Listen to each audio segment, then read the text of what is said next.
Hi, welcome to Beyond Politics. I'm Catherine Clark.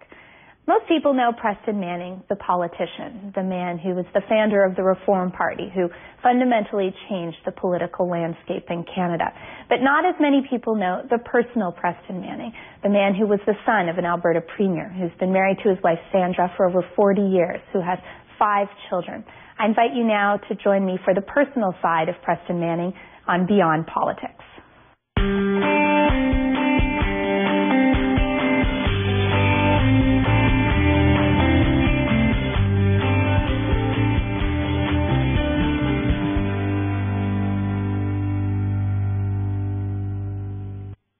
Preston Manning, welcome to Beyond Politics. Well, thank you. Thank you, Catherine. Well, I appreciate you taking the time.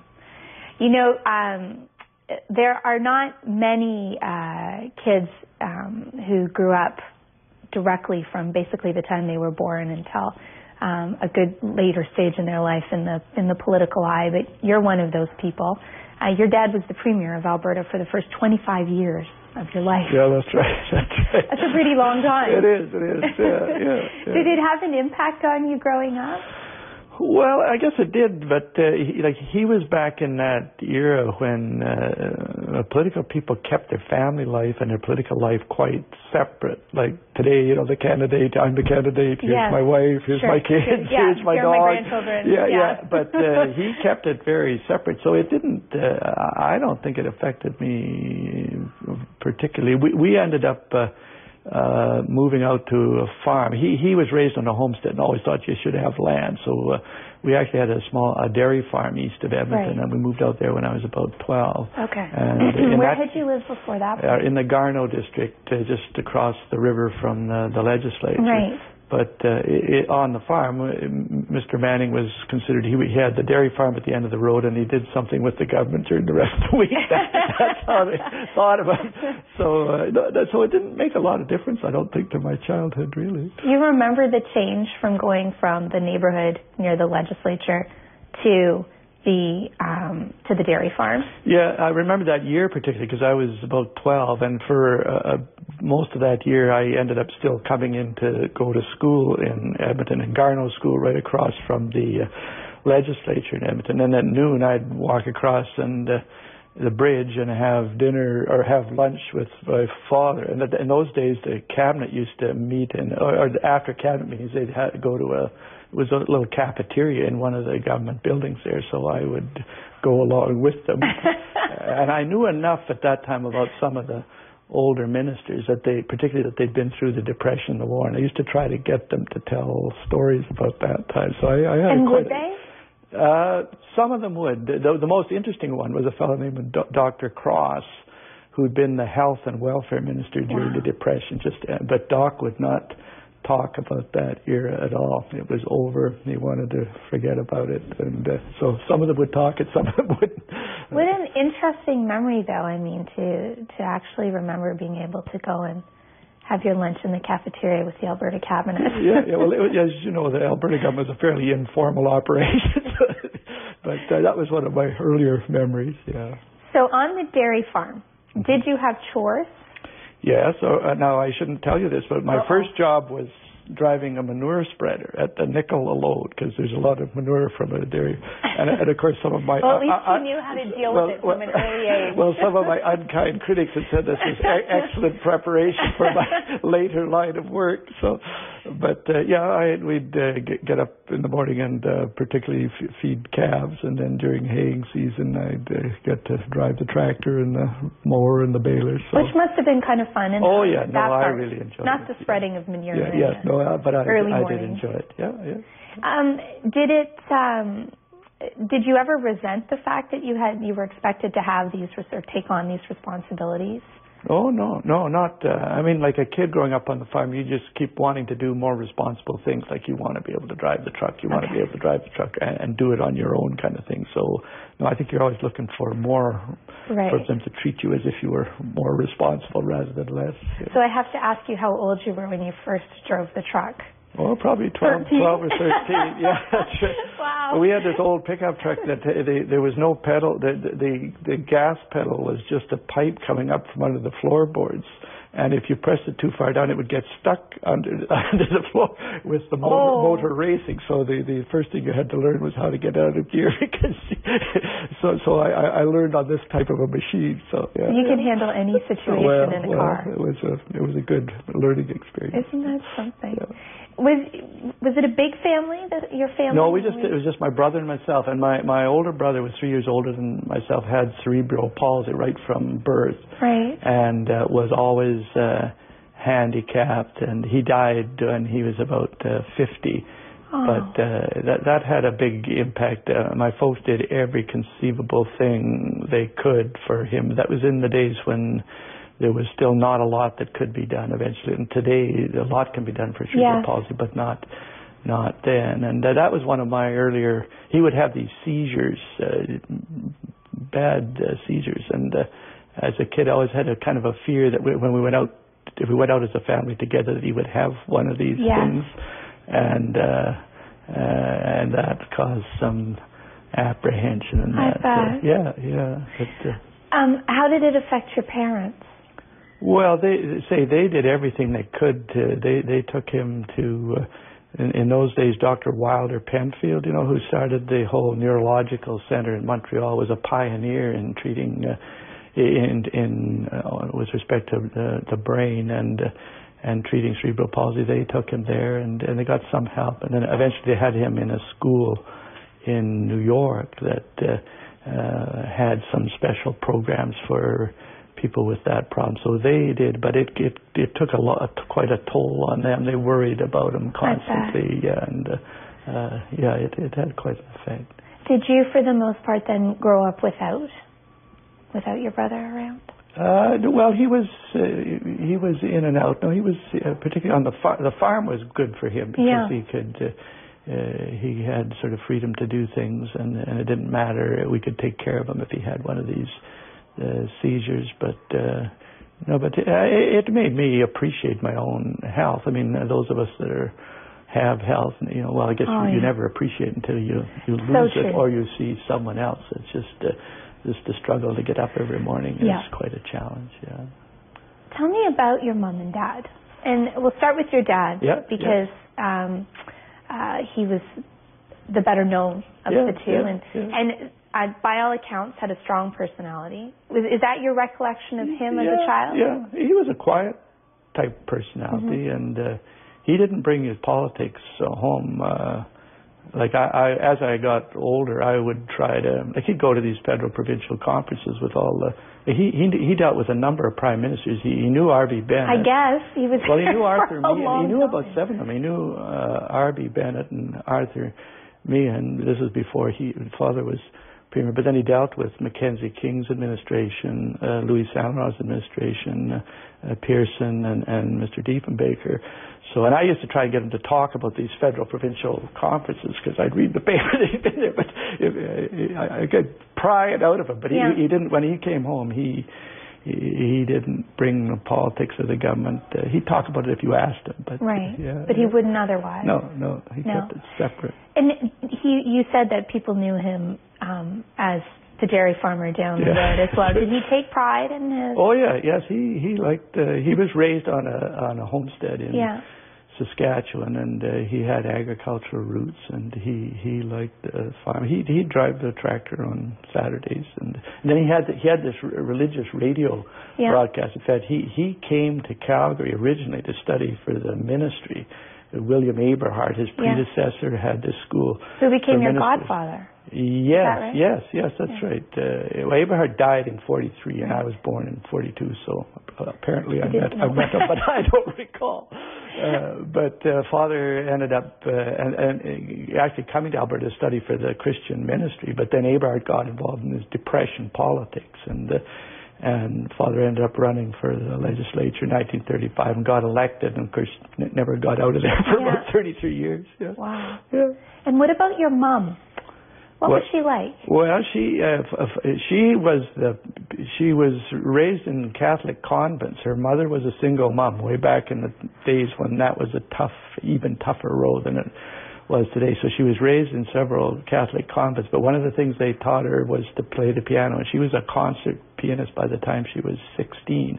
And then Eberhard picked her up to be the musical director for this radio program of his, because he had quite a lot of classical sacred music on it, and that's how she met my dad. So my dad came over to study at the school. She was the music director for Eberhard's program, and that's how they met. And she, like my father, for all his years in politics, was a fairly trusting soul. Like he would assume you are what you appear to be and what you say, unless he was given reason not to. Right. My mother had this intuitive sense that she would say to whisper to father, "He's a rat."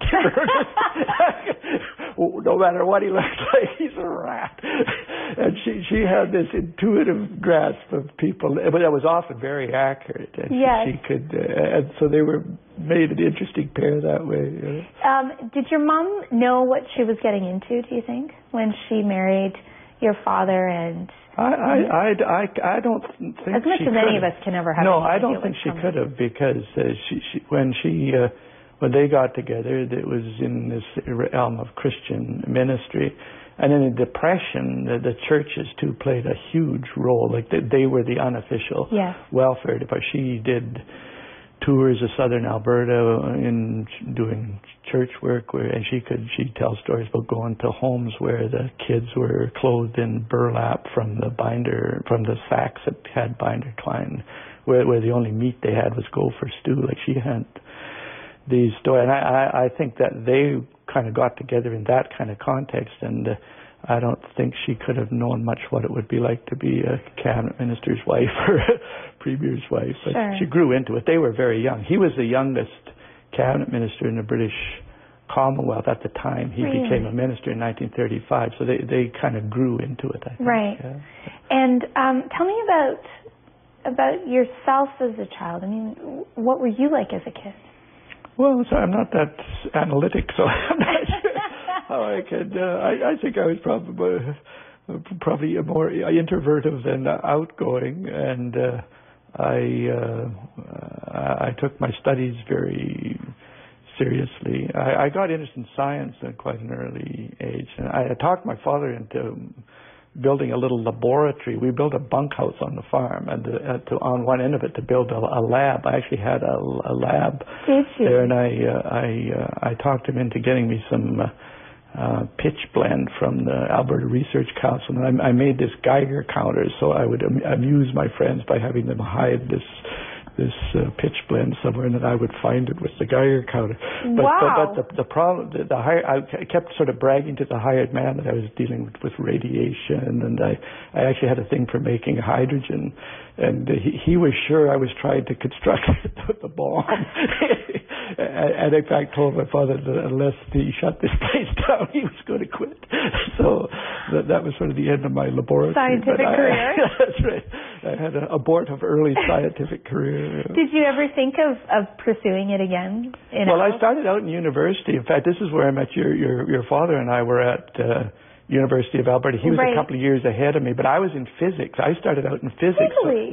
So I had about 3 years of honors physics, and so I didn't really interface much with the political science or the legal.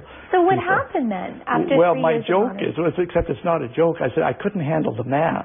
Okay. So I went into economics, where you can make the math work by changing the assumptions, which you can't do in physics. So, perfect. But that was really the reason. I couldn't handle the math the way you would have to if you're going to pursue physics. So I branched out. Now, often when the child of a politician, even if they're an adult, decides to pursue a career in politics, it's described as inevitable. Oh, this was always going to be the case. I knew from the youngest age that he was going to run or she was going to run.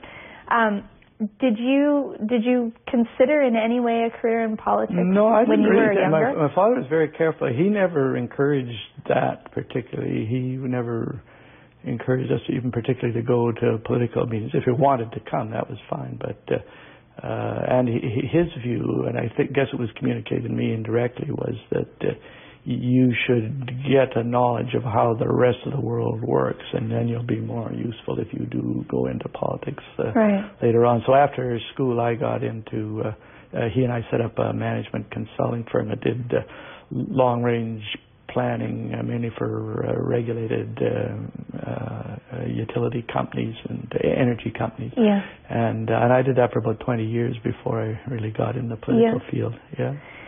And taking a step back as well, your household growing up was a political household, in as much as your dad was premier, but it was also a very faith-based household. I mean,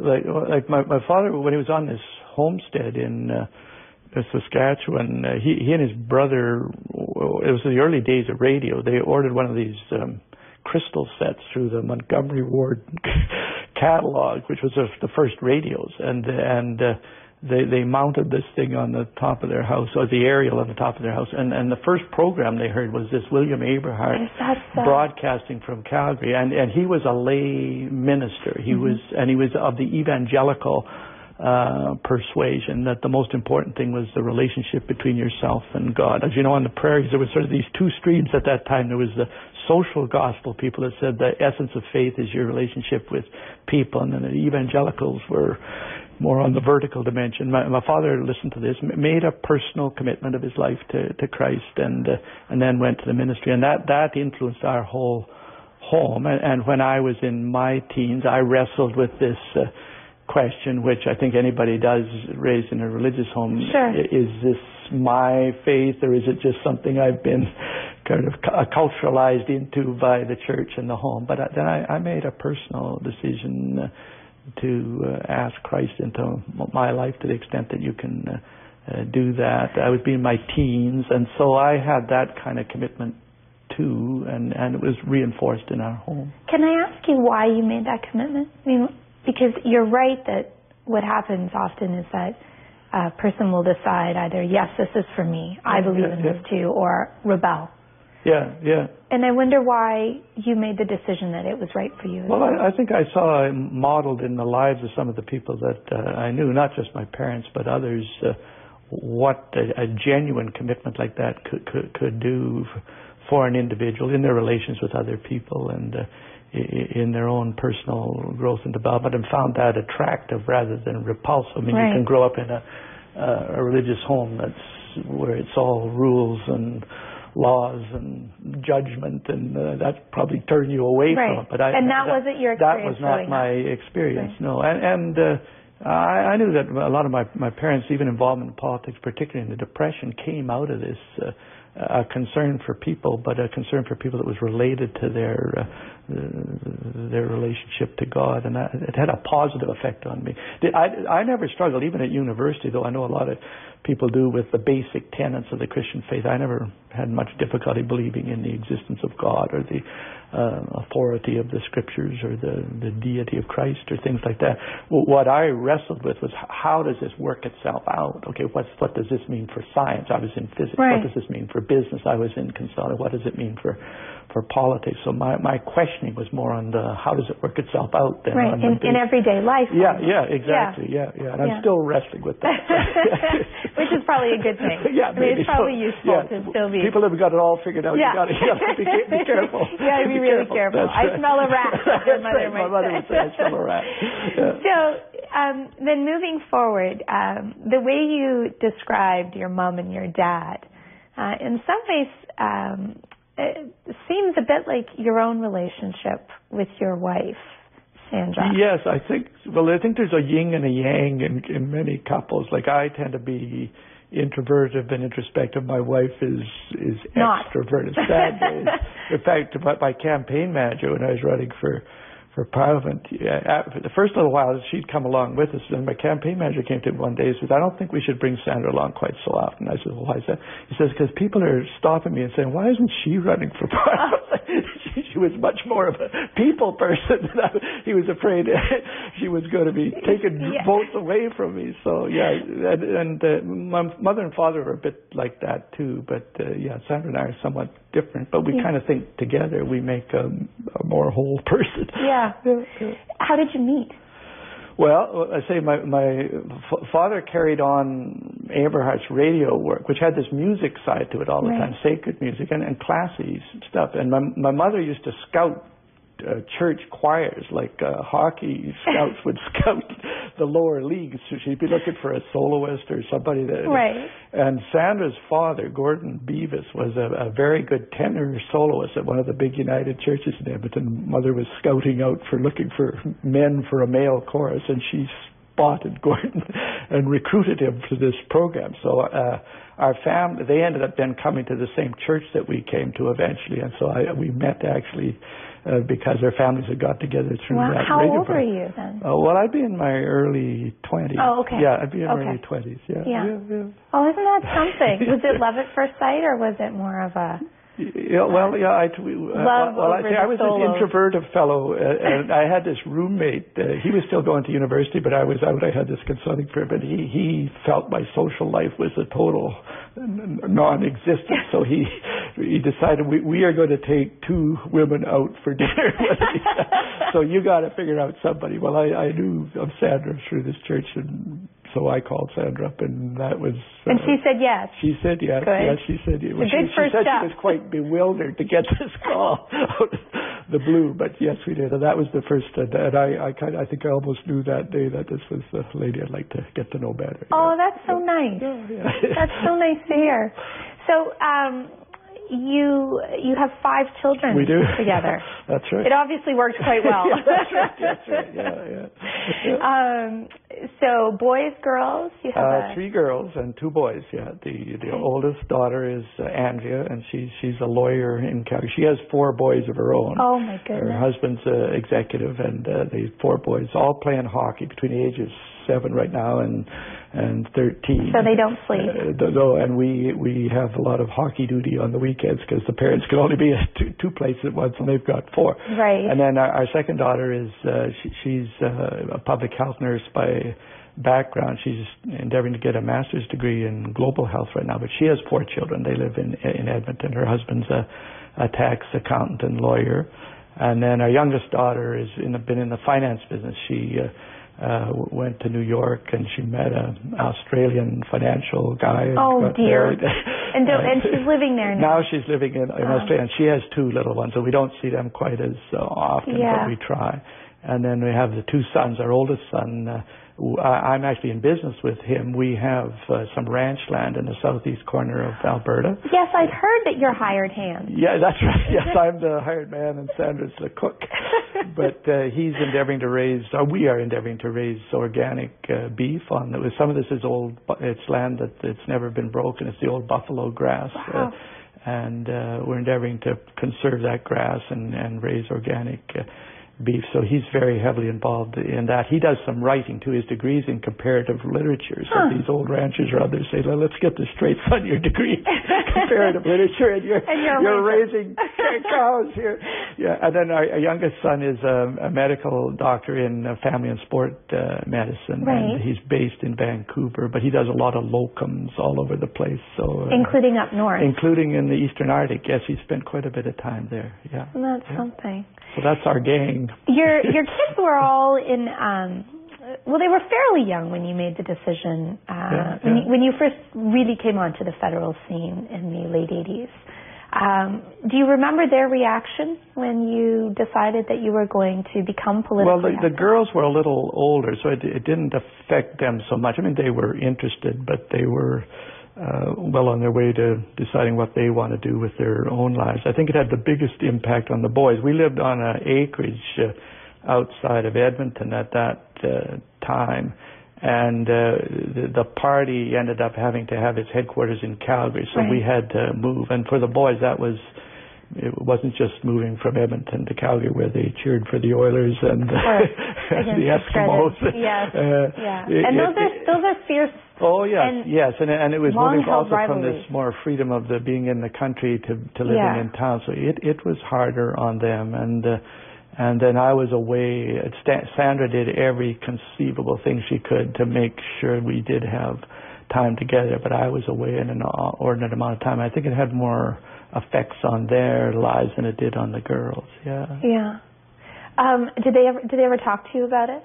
Did they ever? No, sometimes, yeah. Not so much at the time, but now in retrospect, I think there were some struggles there that I wasn't as aware of as I could have been. Yeah.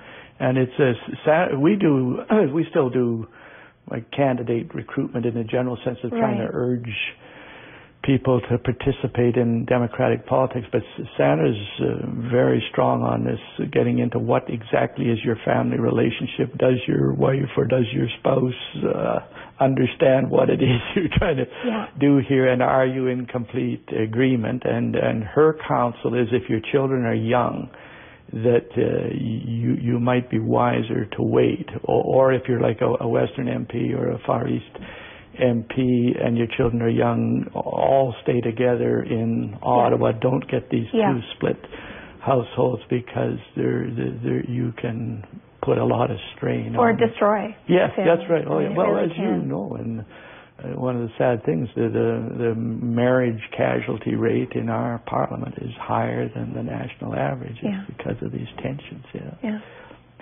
Now, speaking of tensions, you have, like any politician of strong reputation, suffered through the highs and the lows. And in politics, the highs are delightful. I mean, they're really probably beyond anything that people can really understand, and to have worked so hard towards something and to have it be realized is a very big high.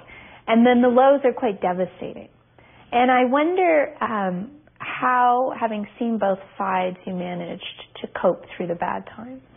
Well, I think this is a place where personal faith can come in. If you think it's all up to you, that whether you succeeded or whether you failed was all due to your own efforts, then I think these highs and lows are accentuated, because you made it, but you failed. Right. I do think if you have this view that ultimately your life is in God's hands, and that there's some other forces at work than just what you do, it makes it easier it moderates your successes, because this isn't just me, and I think it makes it easier to handle the lows. So I think that is one big factor, and the fact that I grew up in a political home, like I was used to the ups and downs, and my father's way of handling criticism, particularly, and the tension that comes from that, was just to ignore it.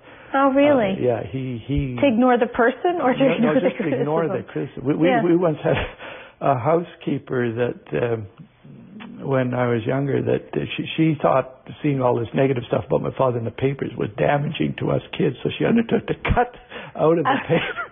And when the Alberta legislature was sitting, the paper looked like confetti, because there were so many articles. Like reading a paper in China. But I think that I kind of learned to let a lot of that criticism stuff, both the internal criticism, because that's some of the most damaging thing in politics. It isn't the external thing; it's the internal fighting among your own people that takes its toll. I kind of learned to let that just roll off my back, and I think that cushioned me a little bit from some of the tensions. Briefly, just before we end, moving forward, what's on your plate? Well, when I got out of the Parliament, one of the questions was put to me, as it is to many politicians that have left office, is what can be done to improve this system? Because people are critical of the parties, the elections, the parliaments, the legislatures. There's declining respect and support for them. So I raised this question, is if you could improve the knowledge and skill level of the people that are participating, surely that would do something to make the parties more credible, to make the parliaments more and legislatures more credible. So we set up this Manning Centre for Building Democracy and a parallel foundation to raise money to put into the intellectual capital development, the training, and expanding the communications capacity of people that want to get into the political arena. We're particularly interested in people that have a market-oriented, conservative orientation, but our theory of you need to invest in this infrastructure in order to get better performance applies to whatever party people support. So I've been spending all my time on on raising money to put into those 3 activities. Certainly no retirement. No, that's right. That's right. Yeah, that's right. Well, you know what? I really have appreciated the opportunity to chat with you today, and I thank you for taking the time to. Well, thank you very much. Thank you very much.